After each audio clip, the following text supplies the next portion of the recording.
Subscribe ਕਰੋ tractor fan channel ਨੂੰ ਤੇ ਦੱਬੇ ਨੋਟੀਫਿਕੇਸ਼ਨ ਬੈਲ ਨੂੰ ਨਵੀਆਂ ਵੀਡੀਓ ਟਰੈਕਟਰਾਂ ਦੀਆਂ ਦੇਖਣ ਖਾਤਰ। ਇਹ 955 4 ਵੀਲ ਡਰਾਈਵ ਦੇ ਵਿੱਚ ਛੋਟੇ ਟਾਇਰਾਂ ਦੇ ਵਿੱਚ ਆਉਂਦਾ ਹੈਗਾ, ਜਿਹਦਾ ਪ੍ਰਾਈਜ਼ ਹੈ 6,70,000 ਰੁਪਈਆ ਇਹਦਾ ਪ੍ਰਾਈਜ਼ ਹੈ ਜੀ। ਤੇ ਵਧੀਆ ਟਰੈਕਟਰ ਹੈ। ਕਿੰਨੇ HP ਹੈ ਜੀ? ਇਹ ਸਰ 55 HP ਕੈਟਾਗਰੀ ਦੇ ਵਿੱਚ ਟਰੈਕਟਰ ਹੈ।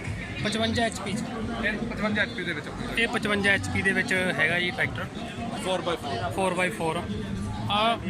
ਖਾਸ ਕਰ ਟਾਇਰ ਸਾਈਜ਼ ਛੋਟਾ ਜੀ, ਬਹੁਤ ਵਧੀਆ ਜਿਹੜਾ ਛੋਟਾ ਸਾਈਜ਼ ਅੱਜ ਕੱਲ੍ਹ ਕਾਫੀ ਚੱਲ ਰਿਹਾ, ਕਾਫੀ ਲੋਕ ਪਸੰਦ ਕਰਦੇ ਇਹਨੂੰ ਵੀ। 14 ਦੇ ਟਾਇਰ ਆਉਂਦੇ ਇਹਦੇ।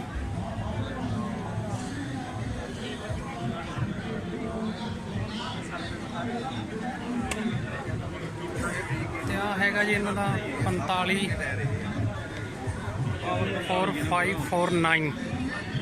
4 ਵੀਲ ਡਰਾਈਵ। ਕਿੰਨੇ HP ਹੈ ਜੀ? 45 HP ਦੇ। ਕੀ ਪ੍ਰਾਈਜ਼ ਹੈ ਜੀ ਇਹਦਾ? 5,99,000 5,99,000 ਇਹਦਾ ਪ੍ਰਾਈਜ਼ ਹੈ ਜੀ। ਆ ਤੁਸੀਂ ਦੇਖ ਸਕਦੇ ਹੋ ਪ੍ਰਾਈਜ਼।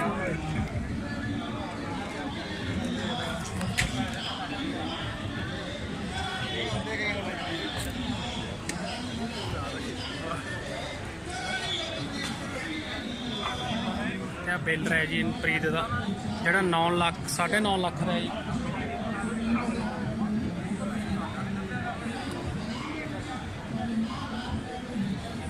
ਵਧੀਆ ਬਿੱਲ ਹੈ।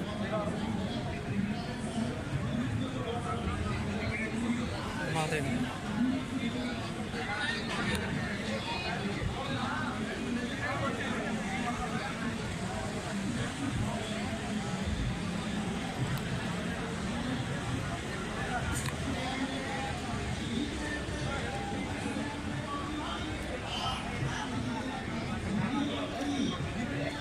ਕੰਬਾਈਨ ਹੈ ਜੀ ਪ੍ਰੀਤ ਦੀ, ਪ੍ਰੀਤ 987 ਜਿਹੜੀ ਤਕਰੀਬਨ 20 ਲੱਖ ਦੇ ਆਸ-ਪਾਸ ਹੈਗੀ ਆ। ਕੋਈ 19,70,000 ਇਹਦਾ ਪ੍ਰਾਈਜ਼ ਹੈ। ਇਹ ਮੈਂ ਦੇਖੀ ਹੈ ਜੀ ਬਣਦੀ ਆ ਆਪਣੇ ਮਸ਼ੀਨ, ਫੁੱਲੀ ਆਟੋਮੈਟਿਕ ਬਣਦੀ ਹੈ।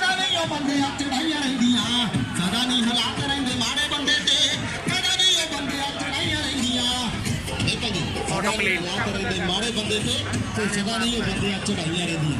ਸੋ ਦੇਖੋ ਜੀ ਲਾਜਵਾਬ ਚੱਕਰ ਨੇ ਤੁਹਾਡੇ ਲਈ ਤੇ ਆ ਕੇ ਤੁਸੀਂ